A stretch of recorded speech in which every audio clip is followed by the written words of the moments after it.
let's try and circle back then when we talked about training zones. And so we went through the energy systems. Now we can kind of link up how we can use a power meter, a heart rate monitor, and in conjunction with those energy systems. So remember this, I think the important point to remember here is that just because, for example, you exercise at 56% or 55.5% of threshold power, that doesn't mean you suddenly are using a totally different energy system, because they exist on this continuum. And these zones are just made for a guide so we can communicate quite easily. It's going to be super hard to stay at exactly, say, 76% of threshold power. You might sometimes go under, sometimes above, but that doesn't mean that your zone 3 effort was useless, right? Yeah, and I had other people doing that race that I did in the slide before with the big climb at the start, and the way I was able to prescribe a intensity, especially in heart rate and power, is based off of the knowledge I have gained from zones, duration in zones, and threshold in the training. So it's kind of like, okay, how long is this race going to take? 2.5 hours. Okay, great. We know from training that that's kind of top end zone 4 for you. That's going to be your goal. Top end zone 4 for this race. Okay, make sure you start out. If you're not using power, your heart rate's going to start out at zone 3, and that's where hopefully you're well trained in the feeling and the art of racing and the art of your body, understanding your body, and we can say, look, RPE 4 out of 5, because maybe it's going to be a super hot day. It's an aggressive headwind.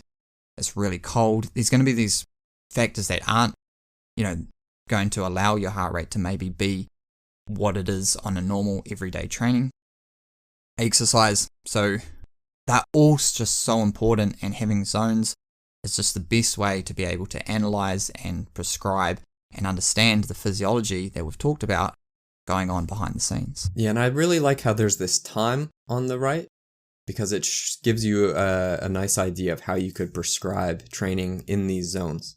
So zone 1, I guess it's put there as a nice little Easter egg, 70 to 80 years, right? So we're just like kind of in zone 1 now, right?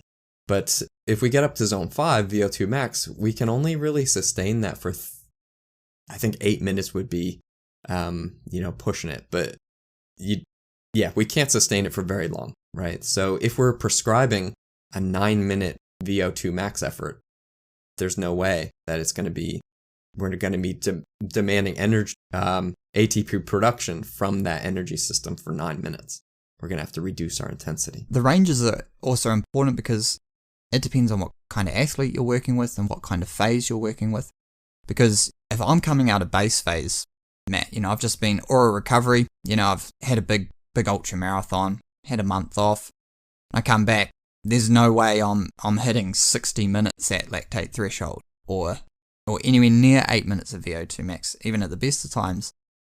I go off and holy moly, it's just, you feel it. And that's where RPE is just a better gauge, just straight off the bat. Like, hey, let's just get into, you just want to be going at a bit of a tempo, let's just get back into training and get these things going. Those time references, they reflect that. Yeah, definitely. And it's also going to start to feel harder. So if you're in zone 4 for 50 minutes, that's going to feel really hard, right?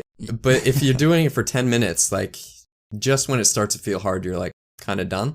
So that's pretty manageable. But it is based on the energy system, or based on the training zone model, demanding energy in a similar way. But we know how it feels a lot differently. So there are inter-individual differences when we look at how long we can sustain these zones. It's really important. That's right. And now it's a great time to wrap that up and move on to Module 2.